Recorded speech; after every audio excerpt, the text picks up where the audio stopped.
أفمن شرح الله صدره للإسلام فهو على نور من ربه فويل للقاسية قلوبهم من ذكر الله أولئك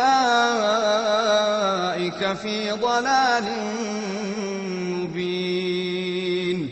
الله نزل أحسن الحديث كتابا متشابها مثانية تقشعر منه جلود الذين يخشون ربهم ثم تلين جلودهم وقلوبهم إلى ذكر الله ذلك هدى الله يهدي به من يشاء ومن يضلل الله فما له من هاد.